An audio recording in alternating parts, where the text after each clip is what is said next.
That gave us a lot of confidence. My name is Liu Xin. It's a great pleasure to be able to talk to you, even via Zoom, on this very prosperous occasion when China is celebrating the 100th anniversary of the founding of the CPC. But this year is also a very special year for China and Pakistan, as both countries are celebrating 70 years of diplomatic relations, 70 years of friendship. So I'd like to ask you, based on what you just talked about the uniqueness of the Chinese system and the kind of strong relationship that Pakistan has fostered with China, what do you think the 70 years of friendship between China and Pakistan means for the region and for the world? And where do you see relations going further? How to deepen these already very strong ties? Thank you very much. Thank you. Well, firstly, let me just talk about Pakistan and China first, and then the region. For Pakistan, there was always a very special relationship with China, although our relationship started 70 years ago.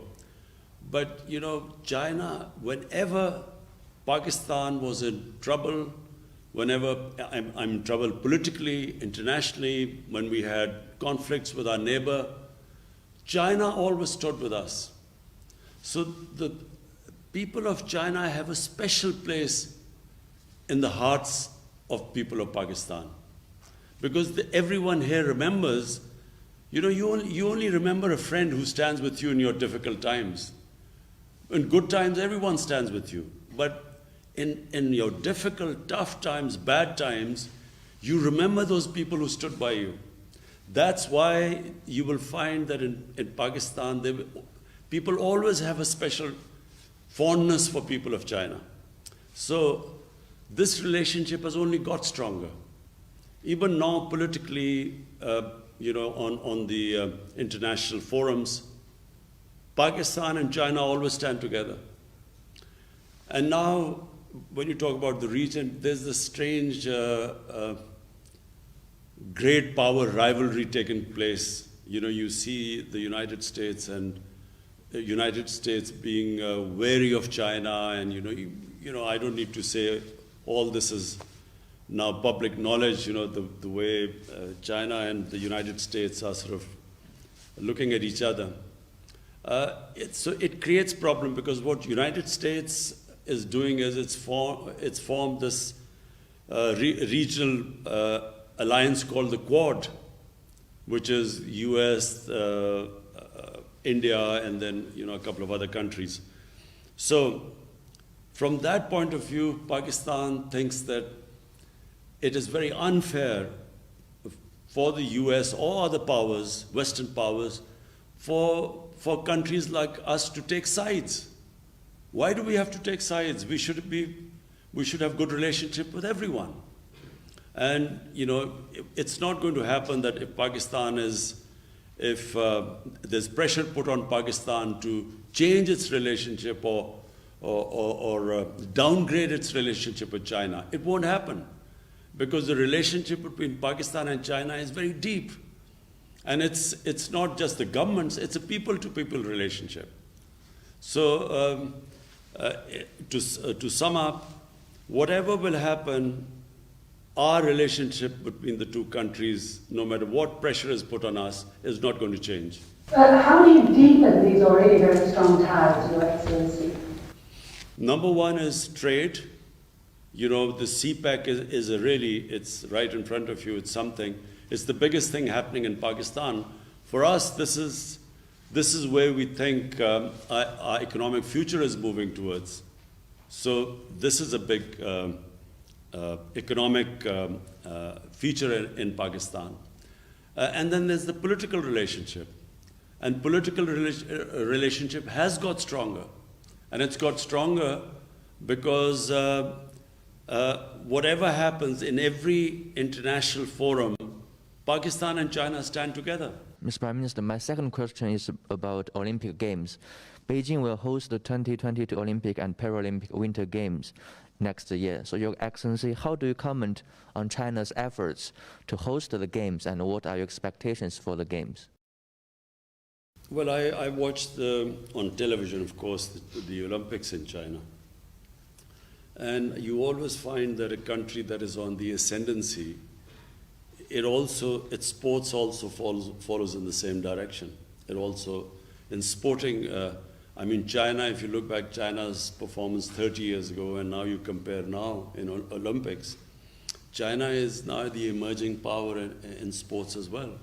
So the two go together, because all the skills, the institutionalization that goes into a nation building and a nation moving forward are exactly the same in which a nation's sports move forward. Because you compete internationally in sports, the better you become, the better your institutions become, which can sift talent and bring merit on the top. So a small country like New Zealand just now, I know you don't play cricket in China, but a country of 5 million people has just won the Cricket World Championship from India, which has 1.3 billion people. And 5 million people, a country of 5 million people has actually won a championship against them, because they have a very good system of sifting, bringing up talent and polishing it. So countries clearly which institutionalize better, they move upwards, because the system of polishing the talent in the country is better than the others. What about China's efforts to prepare for this game, especially in this difficult time of COVID-19? Well, we are just watching in Japan also, they're having problems of hosting Olympics. And there's a lot of problem because of COVID. The answer is, I don't know really, because we do not know the trajectory of the COVID situation. You think that you've now got under control, and then you have some Delta variant coming in, and then again, people get worried. So world is coming to terms with this disease, this pandemic. So we're not in a position right now to make very firm calculations and decisions about the future right now. So the answer is, I don't know. Good wishes are due to China. Yes, we wish them all the best. Your excellency मैं ये पूछना चाहूँगा कि चीन की जानिब से Sinkiang में जो मुख्तलिफ़ इक़दाम उठाए जा रहे हैं, उससे अमरीका और चंद दीगर मगरबी ममालिक की जानिब से नस्ल कुशी करार दिया जा रहा है। और अभी G7 का जो समिट हुआ था, उसका एलामिया जारी किया गया 13 जून को। उसमें हांगकांग, सिंकियांग और चंद दीगर जो चीन के इक़दामात हैं, उस पर बेबुनियाद तनकीद की गई है। तो आपकी इस बारे में क्या राय है? You see,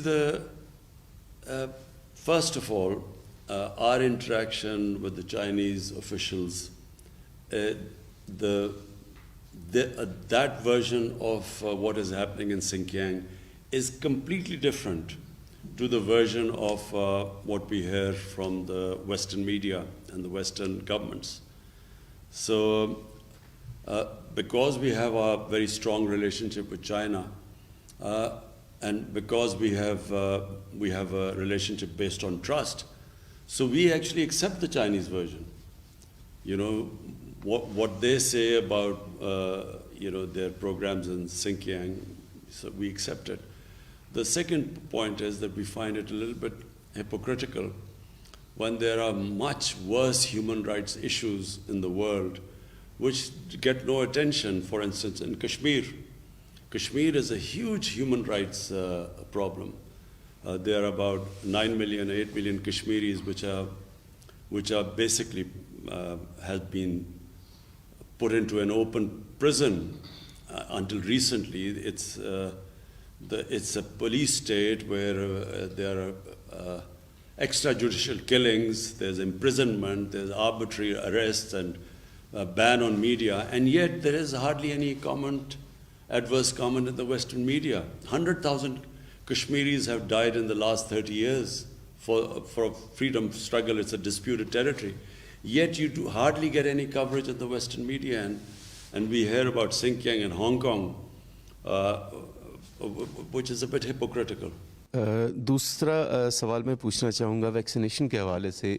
खुशाइन बात यह है कि पाकिस्तान में हुकूमत की जानिब से वैक्सीनेशन का आगाज़ किया गया और लोग जौक दर जौक इसमें हिस्सा ले रहे हैं, और ख़ास तौर पर चीनी वैक्सीन्स साइनोफार्म, साइनोवैक और कैंसाइनो लगाई जा रही है।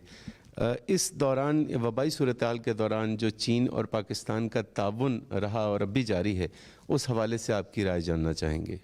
China helped us in the beginning, and because of that, we were able to vaccinate our health workers and the vulnerable sections, the senior sections of the society. And even now, we have a very close collaboration going on with China. We are expecting another consignment coming soon. And so, today we are expecting a consignment. And it's one reason, it is one reason that we have really been able to cope with this pandemic compared to all our neighbors. Yeah, this is the C1T family conference.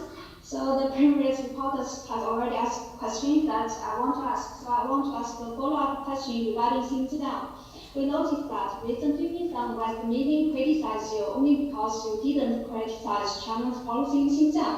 So some media even said that this should how China buys silence over Uyghurs. So what's your response to these voices? So I just answered this question, which I think it's, we have, with our interactions with the Chinese government, the Chinese version is completely different to the version which we hear from the Western media and the Western government. So because of our close proximity and relationship to China, we actually accept the Chinese version.